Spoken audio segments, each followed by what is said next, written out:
नमस्कार, मैं हूँ संगीता गुसाई और आप सभी देख रहे हैं डायरेक्ट सेलिंग नाउ। और इस वक्त हम मौजूद हैं नेटवर्क मार्केटिंग अवार्ड्स 2023 में। हमारे साथ है मिस्टर देवानंद यादव जी। देवानंद यादव जी, बहुत बहुत स्वागत है आपका डायरेक्ट सेलिंग नाउ में और नेटवर्क मार्केटिंग अवार्ड्स में। और आज आपको अवार्ड मिला है स्टार्टअप ऑफ द ईयर, कैसी फीलिंग है? सबसे पहले तो बहुत बहुत धन्यवाद। और मैं तो बस यही सोच रहा हूँ कि मैक्सिमम जो स्टार्टअप्स होते हैं उनको सपोर्ट नहीं मिल पाता है, और मैं सौभाग्यशाली हूँ और मैं धन्यवाद भी करता हूँ राहुल सर का, जिन्होंने हमें सपोर्ट किया, जिन्होंने हमें आगे आने का मौका दिया। और अभी तक हम लोगों को अपनी इंटेंशन भीड़ में नहीं दिखा पाते थे कि हम राइट इंटेंशन के साथ आए हैं। और आज मुझे बहुत खुशी है कि हमने अपनी भावनाएं व्यक्त की, और मेरा वादा है कि हम जिस इंटेंशन से काम कर रहे हैं हम आगे इसको बहुत बड़ा एग्जीक्यूट करेंगे। थैंक यू जी बिल्कुल, बहुत बड़ा एग्जीक्यूट करेंगे। और इनिशियल लेवल पे जब इस तरह के अवार्ड्स मिलते हैं तो कहीं ना कहीं वो बहुत बड़ी बात होती है। और नेटवर्क मार्केटिंग अवार्ड्स क्योंकि सिर्फ एक कंपनी का अवार्ड नहीं है, सिर्फ एक ऑर्गेनाइजेशन का अवार्ड नहीं है, ये पूरी इंडस्ट्री को साथ लेकर चलता है। तो जब इस तरह का एप्रिसिएशन मिलता है एक इतने बड़े प्लेटफॉर्म में, तो वो कैसी फीलिंग है और कैसा आप क्या कहना चाहेंगे उन न्यू कमर्स को जो स्टार्टअप करने की सोच रहे हैं? कहीं ना कहीं उनके लिए एक इनकरेजमेंट है ये।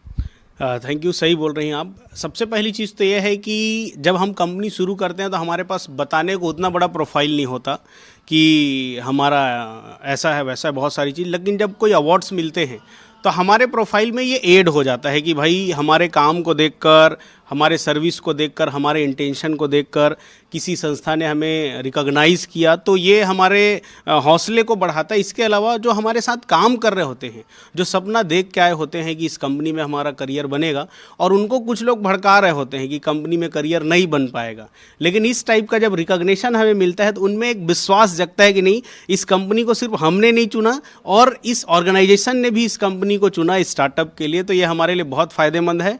बाकी मैं इतना बोलूँगा कि जो नए स्टार्टअप कर रहे हैं वो बस शुरू करें। अगर आपका काम अच्छा है तो आपको भी एक दिन रिकॉग्निशन जरूर मिलेगा जी। और जिस तरह से नेटवर्क मार्केटिंग 2023 इतने बड़े लेवल पे हुआ, पहले 2022 हुआ, उसने एक अचीवमेंट ली, फिर 2023 उससे भी बड़े लेवल पे हुआ, तो 2024 जो नेटवर्क मार्केटिंग अवार्ड्स आने वाला है उसके लिए आपकी क्या उम्मीदें हैं?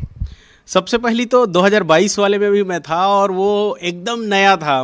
कई लोगों को तो डर लग रहा था, कई लोगों को अजीब अजीब लग रहे थे कि ये सच में होगा कि नहीं होगा। डेट आ गया है, वेन्यू आ गए हैं, लेकिन उससे पहले कभी इस टाइप का अवार्ड हुआ नहीं था। 2022 में हमने पहली बार बहुत सारे लीजेंड्स को एक छत के नीचे देखा।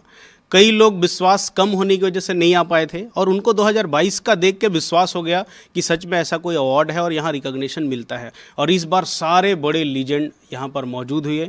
और लास्ट ईयर जिस लेवल की प्रॉपर्टी में हुआ था और इस बार जिस लेवल के में हो रहा है, मुझे पूरा विश्वास है कि अगली बार लोग नेटवर्क मार्केटिंग अवार्ड अनाउंस होते ही टूट पड़ेंगे और इससे कहीं ज़्यादा भव्य लेवल पे अवार्ड सफल होने वाला है। बहुत बहुत शुक्रिया आपका देवानंद जी अपना समय देने के लिए।